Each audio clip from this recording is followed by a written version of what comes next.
All right.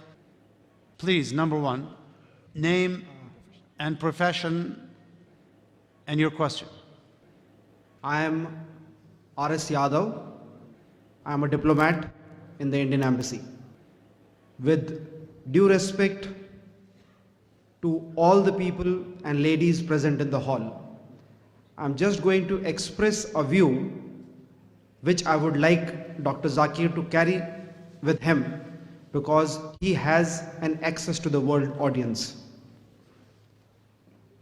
Dr. Zakir started by saying that for a dialogue amongst various civilizations or various religions, we all have to come to a common conclusion.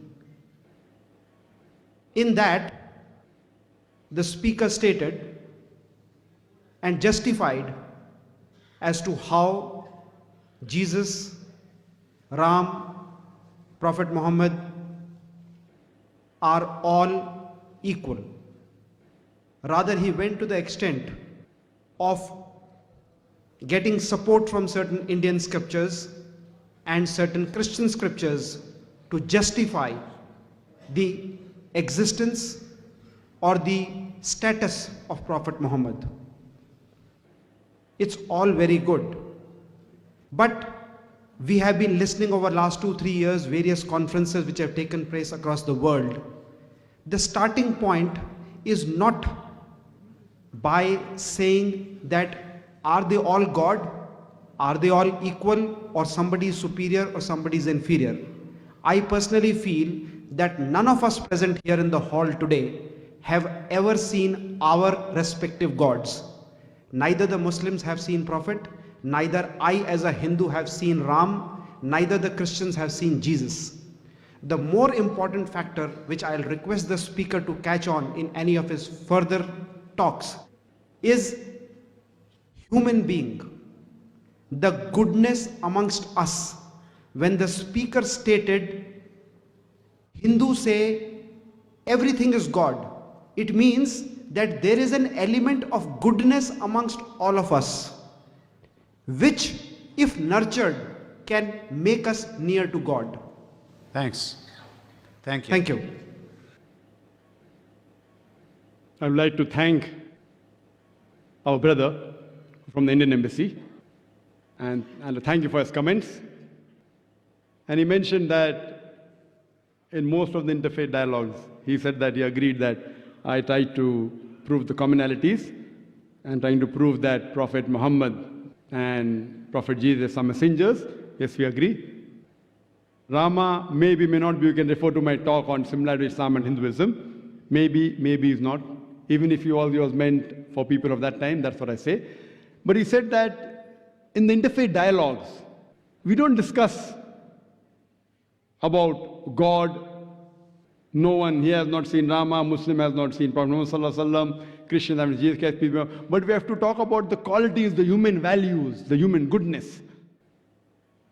And when he says that Hindus say everything is God, goodness is there in everything, that's what you're saying, not the scripture.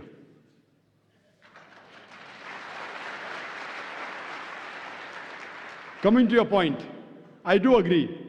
We first talk about the human good qualities. No Muslim can be a good Muslim unless he's a good human being. And number one duty of a human being is he should thank his Creator Almighty God. If you cannot thank and worship your Creator Almighty God, what is the use of you helping your neighbor? Useless. You should help your neighbor. You should help the poor. I'm not against it. But if you disrespect your Creator Almighty God, you cannot thank Him. You cannot worship Him. All your other activities is useless. That's the reason. It's mentioned in the Quran, in Surah Nisa, chapter 4, verse 48. Surah Nisa, chapter 4, verse 116. If Almighty Allah subhanahu wa ta'ala wants, He may forgive any sin, but the sin of shirk, He will never forgive. For anyone who does shirk, associate partners with God, he has strayed far away. The biggest sin in Islam is shirk, associating partners with God. And similarly, that's what the Quran says in Surah Ma'idah, chapter 5, verse 72, that they are doing kufr.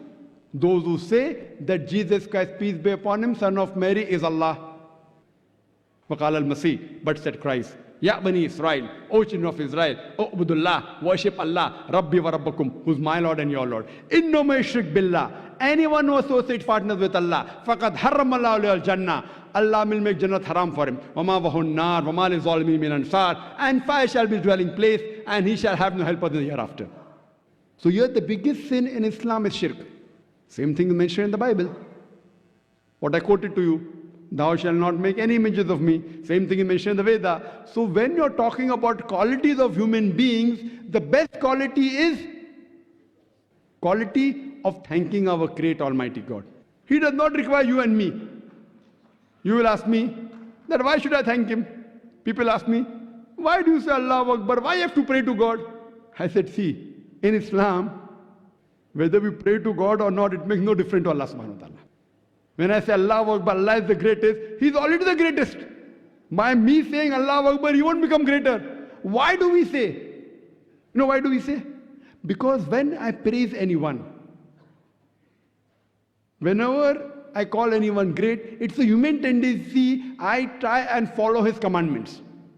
For example, if your mother has a heart attack, and suppose there's a layman who's a quack, he just comes and tells you that do so and so thing.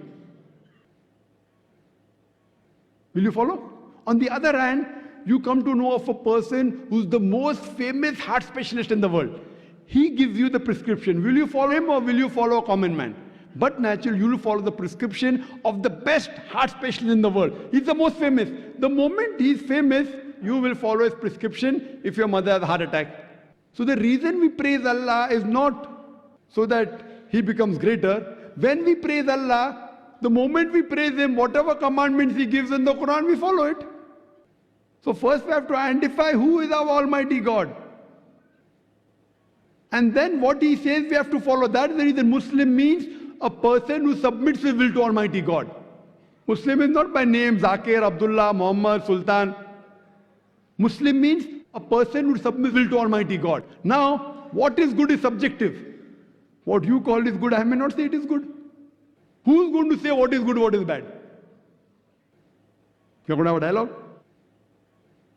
The best person who can say what is good or what is bad for the human beings is the creator of the human beings, Almighty God. So unless you don't come to know who is the true Almighty God, what are His attributes, you should worship Him alone, and the way you should worship all your other criteria of humanity is useless. The number one criteria is thanking our Creator Almighty God. That is the best human quality. And what is good and what is bad for us differs of opinion. Even the doctors differ. The best doctor is the creator of the human being, Almighty God. He tells you alcohol is prohibited in the Veda, in the Bible, in the Quran. Don't have it. He says pork is prohibited in the Hindu scriptures, in the Bible, in the Quran. Don't have it. Gambling is prohibited. What is good, what is bad, how will you come to know? It is subjective. Therefore, there's a query that do good people go to hell? Is a question. So I ask you, what is good? Compared to what humanity thinks is good?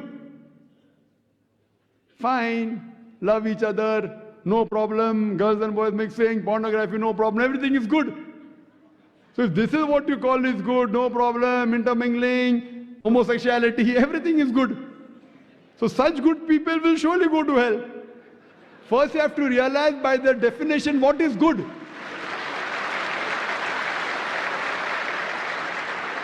So do good people go to hell? If these are the criteria for your goodness, they'll go to hell. In religion, no good person can ever go to hell. Who is a good person? Number one, the person who realizes his creator, who respects him, who worships him and follows his commandment.